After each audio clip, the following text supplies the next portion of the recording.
We're live. Today's readings, I'm going to be reading from Emerson's essays, Ralph Waldo Emerson essays on two of my favorite essays are on one is self-reliance, the other is compensation.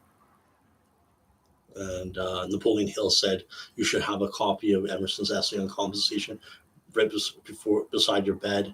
And he goes, you want to read that uh, essay on compensation at least 100 times to memorize it because it's so applicable and useful in anyone's life. The principle of compensation. I think he talks about the law of cause and effect, about our choices and actions, and to improve and make our karma better in the future. And what we put out is what we get back into the energy. So he talks about it in another wording in compensation. It's more old school, traditional language. And Emerson talks about.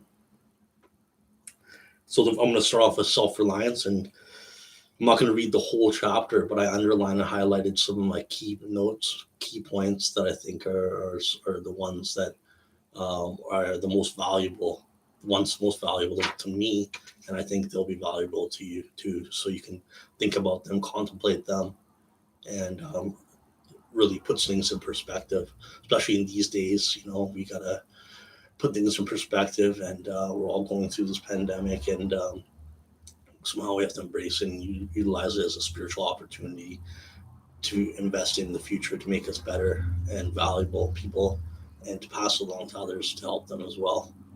So this is Self-Reliance by Ralph Waldo Emerson. These are my notes. To believe your own thought, to believe that what is true for you in your private heart is true for all men. That is genius.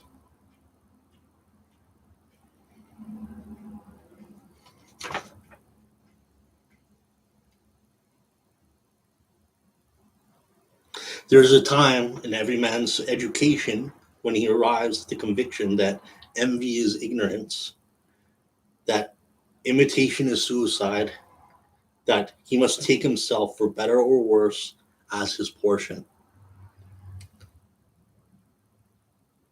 This is a really important line and gem to remember. Trust thyself, Emerson said. Every heart vibrates to that iron string. I'm going to repeat it again. Trust thyself. Every heart vibrates to that iron string. Trust thyself. Every heart vibrates to that iron string.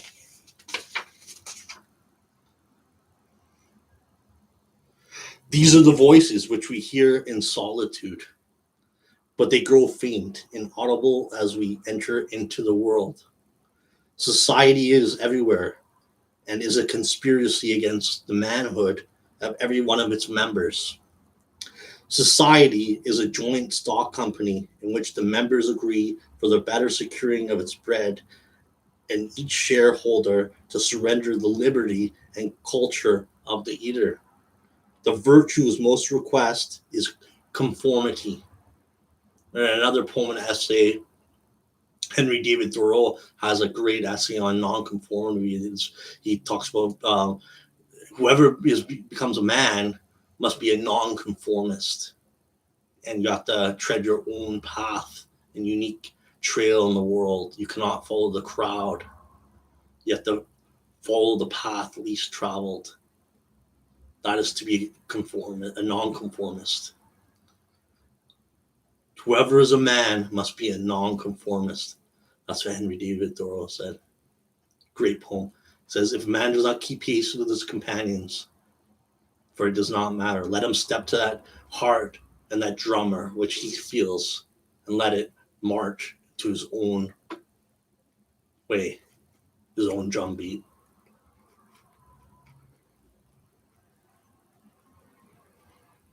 The virtue in most requests is conformity. And by the way, Emerson and Thoreau were best friends and super close, and they lived actually. They're almost like neighbors. They each had a unique life. They both um, lived in the woods in nature, and they just totally abandoned normal society and lived in nature and wrote poetry and spoke their truth from their heart, no matter what anyone else thought. So that's why I admire them and acknowledge them. They're men of God, and they just followed the path least traveled, and it didn't matter what the people thought about them. They just, or if they were criticized or ridiculed, they did what they felt, and they went with it regardless of the consequences. It takes a lot of courage and heart, and I admire that. Self-reliance is its aversion. It loves not realities and creators, but names and customs. And this is beautiful. Whoso would be a man must be a nonconformist. Whoso would be a man must be a nonconformist. Whoso be a man must be a nonconformist and travel the path least traveled. You have to break out of the crowd eventually. If you want to go to that top 5% in your field, if you want to leave the field, you have to leave the 95% of people behind, and you have to go into that 5%. You have to leave the crowd and travel the path least traveled. That is what it is to be a nonconformist. It takes heart, takes risk, takes courage, but the reward is well worth it. Nothing is at last sacred but the integrity of your own mind. Nothing is at last sacred but the integrity of your own mind. No law can be sacred to me but that of my nature. No law can be sacred to me but that of my nature. You have to follow the laws of nature. And I love this what Emerson says here in self-realization, in self-reliance. He says, "My life is not an apology, but a life. My life is not an apology, but a life. It is for itself and not for a spectacle. It is for itself and not for a spectacle." So my life is not an apology. It's not to make other people happy or to appease them or have them judge my life. My life is what it is. It is what it is. And my life is not an apology. It is what it is. My life should be unique, and it doesn't matter what the people think. I'll do what I feel, and I'll follow my heart. Known to spiritual principles, not to hurt anyone, but to follow what I know is my truth. That's what Emerson's talking about. My life should be unique.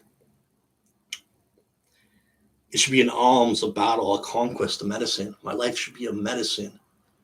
My life should be used to help heal people, to help remove suffering from the world in some form, to help remove people's pain by creating and producing a solution to people's problems. There's a solution. There's a spiritual solution for every problem. And we can find that. Sadhguru said the other day in one of his talks, he said, we're at a boiling point in humanity where we have the technology, we have the vision, we have all the resources right now to solve all of humanity's problems. But now we just got to do it. We got to put it into action. We got to create that mastermind alliance and that critical mass. We all got to come together and do it. Not one person can do it. It takes all of us to do it. It takes all of us.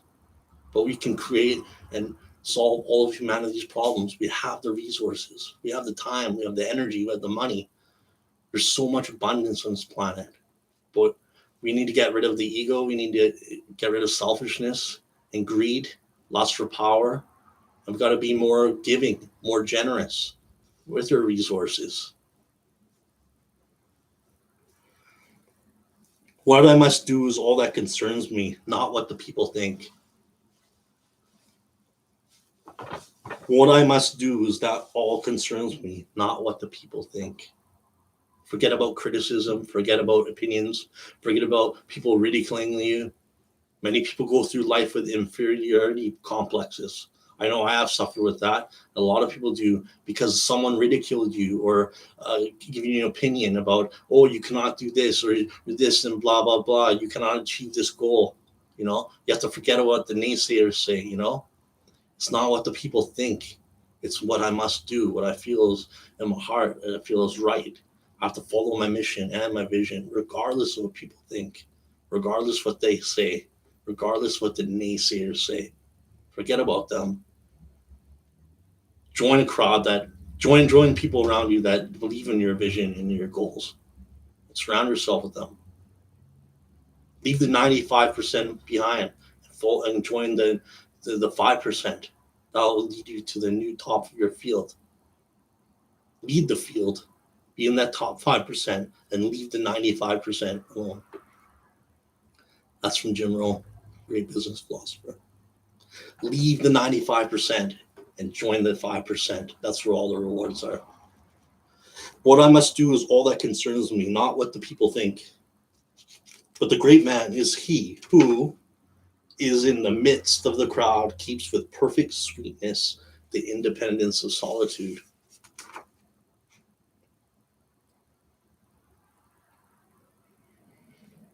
Misunderstood? Is it so bad then to be misunderstood? Pythagoras was misunderstood, and Socrates, and Jesus, and Luther, and Copernicus, and Galileo, and Newton, and every pure and wise spirit that ever took flesh. I want you to always remember this quote and word: for as long as you live. It could be 10 years from now, 5 years, 20 years, 50 years from now, 100 years from now. But remember this truth and this undisputable fact. To be great is to be misunderstood. To be great is to be misunderstood. To be great is to be misunderstood. That's what Emerson would want you to know. That's the truth.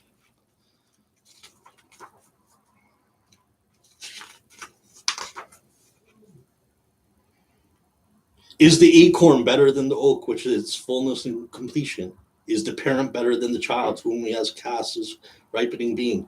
When he, the worship of the past, time and space are but physiological colors which the eye maketh, but the soul is light. Where it is day, and where it was is night. He cannot be happy and strong until he too lives with nature. And if we live truly, we shall see truly. When a man lives with God, his voice shall be as sweet as the murmur of the brook and the rustle of the corn. When a man lives with God, his voice shall be sweet as the murmur of the brook and the rustle of the corn. When a man lives with God, his voice shall be as sweet as the murmur of the brook and the rustle of the corn.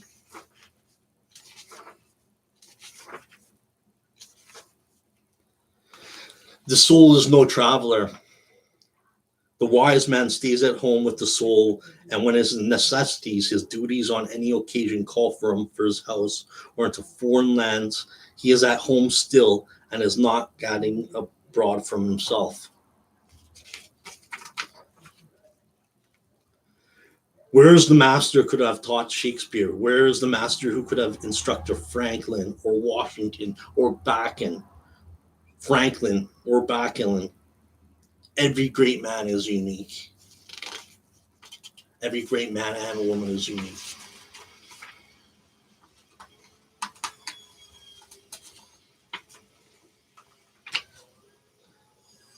This is powerful stuff.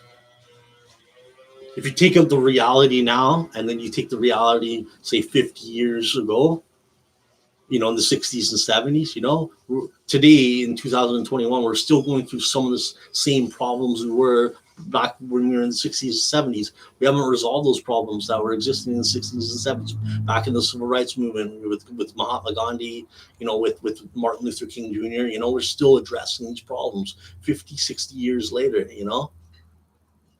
Mankind does not live, improve. We don't learn from our history. It seems like we keep making the same mistakes.